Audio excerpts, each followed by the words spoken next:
Hello students, तो एक बार फिर से आप सबका वेलकम है। तो सम एप्लीकेशंस ऑफ ट्रिग्नोमेट्री की इस सीरीज़ में हम एक और क्वेश्चन के साथ आए हैं और देखते हैं कि हम इसे सॉल्व कैसे कर सकते हैं। सबसे पहले क्वेश्चन पढ़ेंगे। सो क्वेश्चन गिवन है कि two poles of equal height are standing opposite each other on either side of the road, which is 80-meter wide.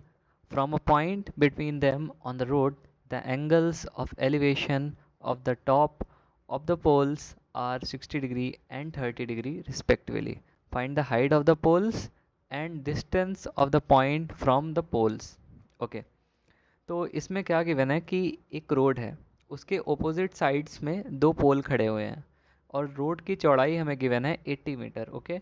और कोई पॉइंट उस रोड के बीच में वहाँ से एंगल ऑफ एलिवेशन बन रहा है टॉप ऑफ द पोल्स में 60 डिग्री और 30 डिग्री।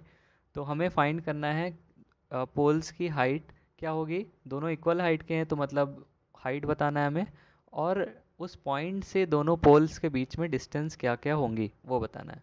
तो सबसे पहले इसको पिक्चराइज करने की कोशिश करेंगे।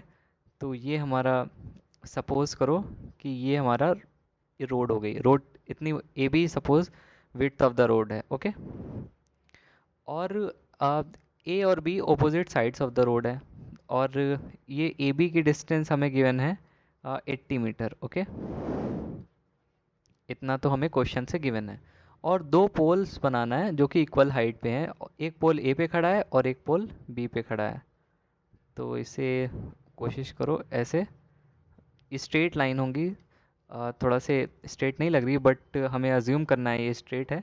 और दोनों पोल्स जैसा कि पहले के वीडियोस में बताया जा चुका है कि जो जितने भी स्टैंडिंग लाइक स्ट्रक्चर्स होंगे या बिल्डिंग होगी, टावर हो गया, पोल्स हो गया, स्टैचू हो गया, सब के सब 90 डिग्री पर स्टैंड करेंगे। तो ये दोनों इक्वल हाइट के जो पोल हैं वो भी 90 डिग्री पर स्टैंड करेंगे। ओके। सपोज़ करो ये पॉइंट है हमारा सी और ये पॉइंट है हमारा डी, और ये height, suppose height of the pole हमें एच मान लेनी है, सपोज़ करो। ओके, इतनी बात। अब दूसरी बात क्या है कि इस रोड के बीच में एक कोई पॉइंट है, सपोज़ करो ये पॉइंट है। वहाँ से एंगल ऑफ एलिवेशन पोल्स पे बन रहा है, एक एक पोल पे बन रहा है 60 डिग्री और एक पोल पे बन रहा है 30 डिग्री। तो ये सपोज़ है हमारा 60 डिग्री, ये सपोज़ यही पॉइंट था, ये 60 डिग्री है। और ये सपोज़ हमारा है कितना, और 30 डिग्री। ये स्ट्रेट लाइन है। पेन टैब में थोड़ा सी दिक्कत है लेकिन ठीक है, स्ट्रेट लाइन हमें अज्यूम करके चलना है। ये पॉइंट सपोज़ कर सकते हैं हम एफ पॉइंट मान लेते हैं। ये पॉइंट एफ है, ठीक है। और ए एक्स को अगर हम एक्स कह दें तो एफ बी की वैल्यू क्या हो जाएगी, 80 माइनस एक्स, क्योंकि दोनों का सम क्या है 90, सॉरी दोनों का सम है 80। मतलब रोड की विड्थ कितनी है 80 गिवन है क्वेश्चन में। तो हमने क्या ज्यूम करा, लिख देते हैं यहाँ से, एक सेकेंड पेन चेंज कर लेते हैं, ठीक है। ए एफ इक्वल टू हो कर लिया एक्स, अज्यूम कर लिया ऐसा, ठीक है। और A C equal to B D equal to H हमने कह दिया। क्वेश्चन में दोनों पोल्स की हाइट सेम थी तो हमने ऐसा लिख दिया।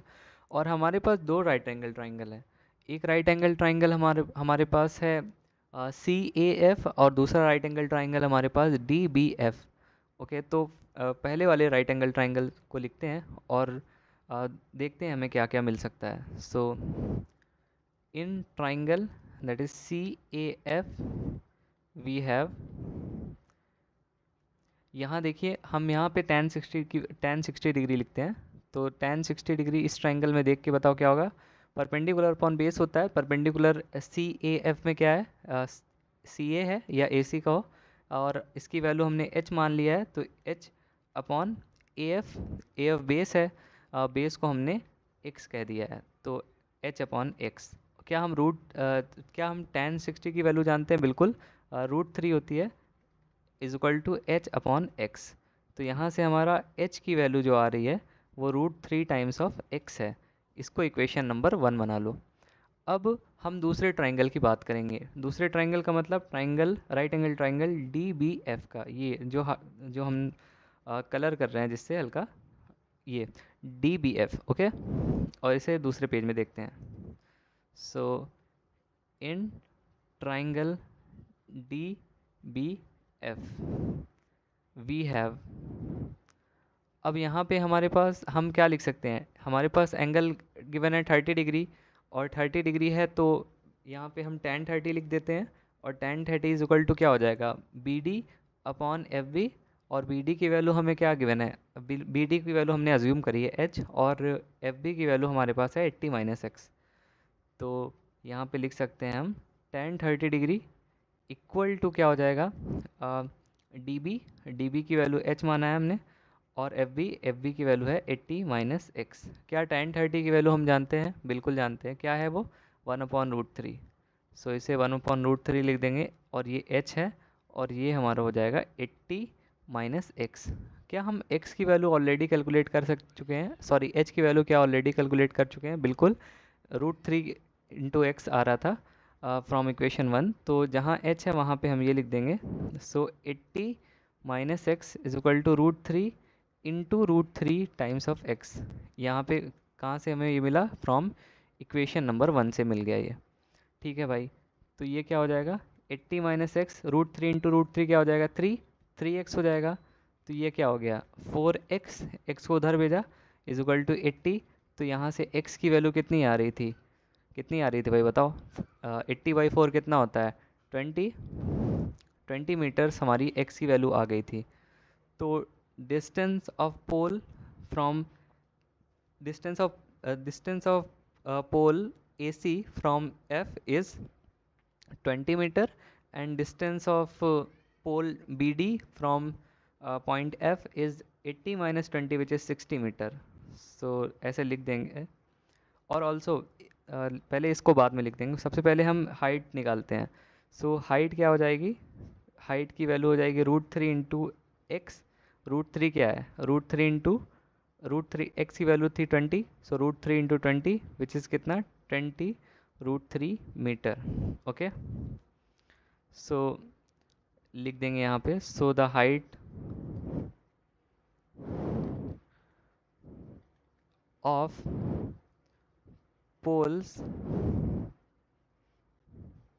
Is, the height of pole, दोनों पोल सेम है, is 20 √3 metres. Okay, and distance of pole, कौन से पोल की बात कर रहे हैं, ये वाले पोल, ए सी एफ से कितनी दूरी पर है 20 मीटर, तो लिख देंगे distance of pole A C from point F is 20 metre, and distance of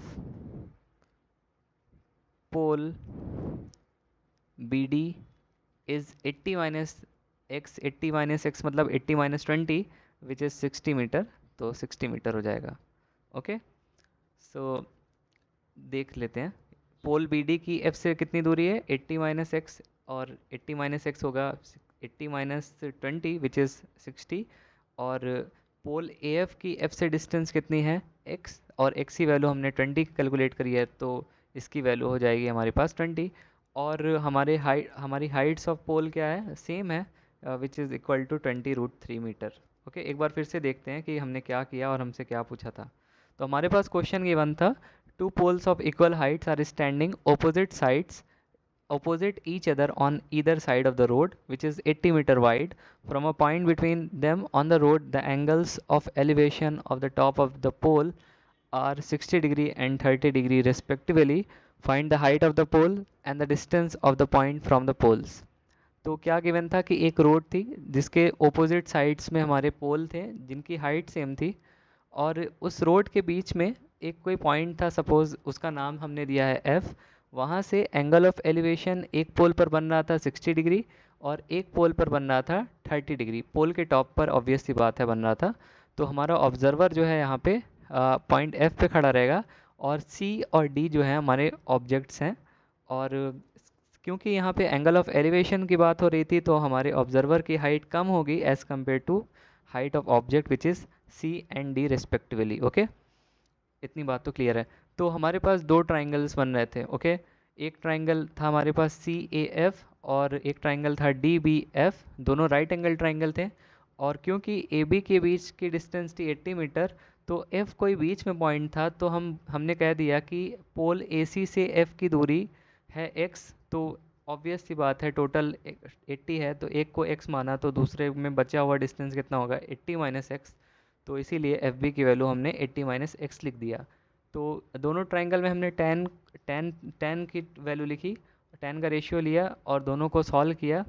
दो अननोन थे हमारे पास, एक्स और एच, और दोनों की वैल्यू आ गई थी। एच की वैल्यू आ रही थी 20√3 which is the height of the poles, and distance of pole AB, sorry, distance of pole AC from point F is 20 meter, and the distance of pole BD from point F is 80 minus 20 which is 60 meter। तो इस तरह से हमने इस question को solve कर दिया। I hope आपको इसका सोल्यूशन समझ में आया होगा। फिर भी कहीं भी अगर डाउट हो तो आपके डाउट्स को हम ऑलवेज़ वेलकम करते हैं। आप कमेंट सेक्शन में पूछ सकते हैं। हमारे वीडियोस को देखते रहें, सीखते रहें, पढ़ते रहें, और चैनल को सब्सक्राइब करें, वीडियोस को लाइक करें। Thank you.